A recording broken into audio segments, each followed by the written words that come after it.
Salut tout le monde, c'est Shadow et aujourd'hui on se retrouve pour...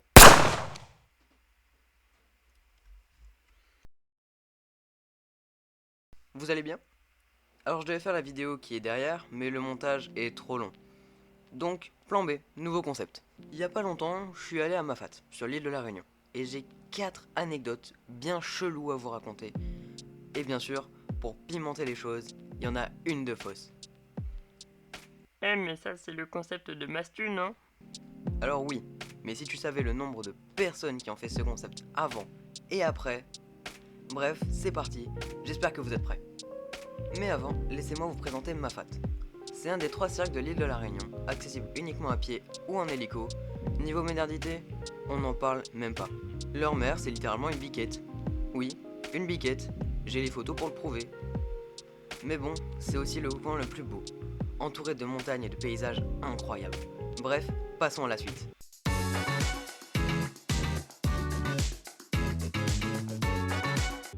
Cette histoire s'est passée juste après la marche, donc sur la petite montée après le départ du sentier.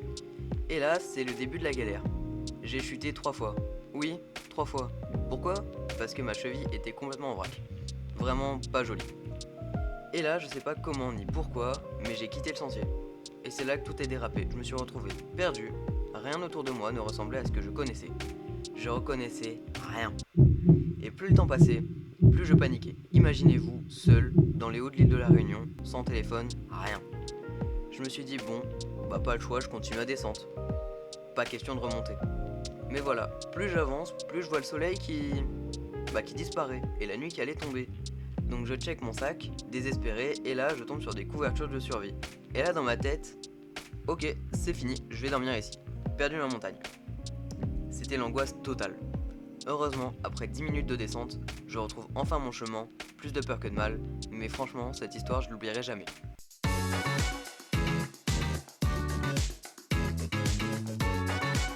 Cette histoire, c'est une dinguerie qui s'est passée au beau milieu de la nuit.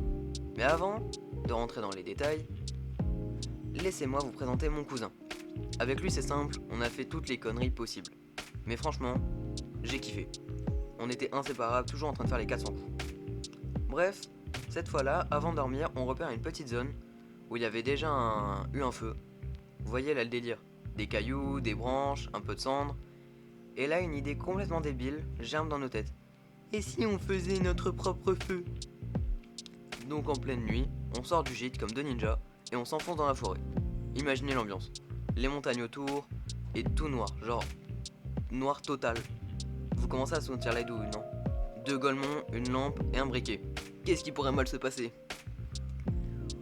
Au lieu de rester près de la zone sécurisée, on part à l'opposé, histoire de se compliquer la vie. On assemble un tas de branches, des brindilles et tout ce qu'on trouve. Et là, c'est le grand moment. On allume le feu. Tout se passe bien. Enfin, presque. Je me retourne et je lance. Attends, on n'a pas oublié un truc là? Mon cousin vraiment en mode détente. Ah merde, les pierres! Et évidemment, ce qui devait arriver arriva. Les petites brindilles s'enflammaient, puis le gazon d'à côté, et là ça a commencé à partir. Le feu se propage et moi je commence à flipper pour de vrai. Mon cousin, lui, tape un sprint comme jamais jusqu'au gîte, chope une grosse bouteille d'eau, revient en courant et vite sur le feu. Heureusement on a évité la catastrophe, mais honnêtement, j'ai jamais eu aussi peur.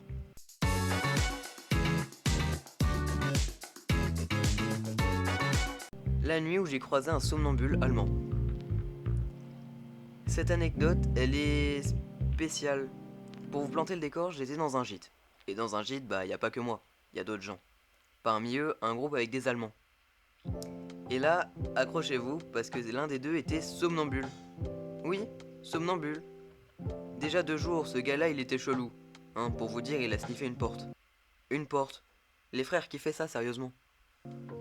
Mais attendez, le plus bizarre arrive la nuit. Les murs du gîte étaient super fins, on entendait tout. Et là, à travers les murs, j'entends un bout parler allemand. Mais pas juste parler, on aurait dit un certain personnage. Vous voyez de qui je parle? Voilà, donc imaginez l'ambiance. Donc j'ouvre la porte pour aller, vers l'anecdote suivante. Et là, nez à nez devant moi, l'allemand. Immobile. Petit rappel, hein, je fais 1,70. Et lui 1,87. J'ai eu un peu peur, je vais pas mentir. Et courageux comme je suis, Vous savez ce que j'ai fait? J'ai fermé la porte.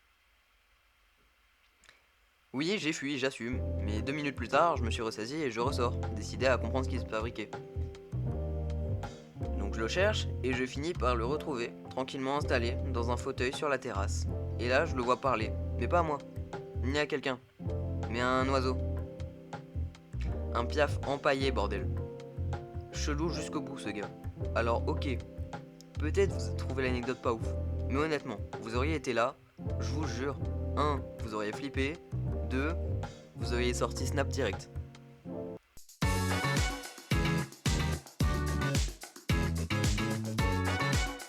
Alors celle-là, je l'avoue, j'en suis fier. Après l'histoire du somnambule allemand chelou, je décide de partir marcher, voir les étoiles, et croyez-moi, ma fat, le ciel, c'est une dinguerie. Les étoiles brillent de ouf, c'est magique, bref, je pars en pleine nuit. Imaginez ça, noir total, avec juste ma lampe. Pause, petit rappel, les montagnes à ma fat, c'est ça. Les montagnes à ma fat de nuit, c'est ça. Voilà. Je descends des escaliers, je remonte des escaliers, puis je redescends et je remonte encore. Bref, un vrai entraînement de cardio. Mais ça valait le coup. Je finis par me poser sur un banc et là, waouh, magnifique. Le ciel était tellement beau.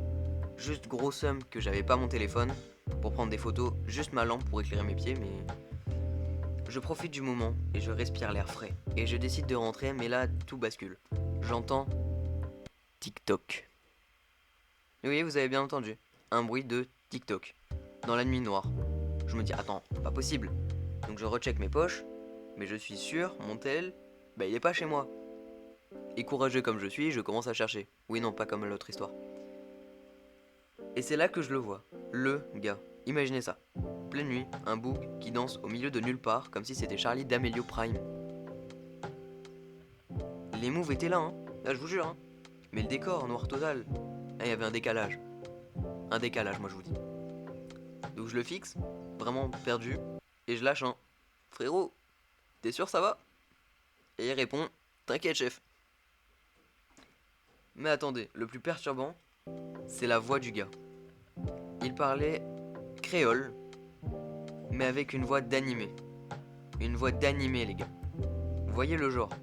Un mélange entre un mec, voilà, et un personnage sorti tout droit d'un shonen. À ce moment-là, je lâche un rire, mais pas un petit rire discret, non, non, non, un vrai fou rire comme ça, là. Là, tu mets le gars qui rigole, là, sur le plateau télé. Et visiblement, le gars, il a pas trop kiffé. Il a arrêté de danser, et il m'a regardé, droit dans les yeux. Je sens qu'il était pas content. Du coup, je commence à capter. J'ai peut-être fait une erreur. Et là, il commence à s'approcher de moi, lentement. Genre un film d'horreur. Où tu te dis, mais pourquoi il avance comme ça? Wesh, wesh, wesh, wesh, wesh. Et moi, je bouge plus. J'hésite entre lui reparler ou juste fuir. Mais dès qu'il s'approche un peu trop, mon cerveau a décidé pour moi. Alors bon, je suis quelqu'un de très courageux. Et j'ai fui. Ce que tout homme aurait fait. J'ai couru. Quand je vous dis couru, c'est pas une petite foulée. Non, non, j'ai sprinté. Comme si ma vie en dépendait. Imaginez ma vision, hein. Full noir, avec juste un petit cercle, éclairé par une lampe torche, pas ouf. Voilà. Et le mec chelou derrière moi, qui semblait prêt à poursuivre, il a finalement arrêté. Et du coup j'arrive au gîte sain et sauf. Je referme la porte derrière moi, le cœur battant à 1000 à l'heure. Mais sinon, à part ces événements vraiment bizarres, j'ai passé 2 jours sur cette marche, avec des aventures bien cheloues. Mais franchement, c'était incroyable. Le paysage, magnifique. Le ciel, magnifique. Les gens avec qui j'étais, magnifique aussi. Bon, c'est tout pour cette vidéo. Donc si t'as aimé, tu sais ce qu'il te reste à faire. C'était Rissado, ciao.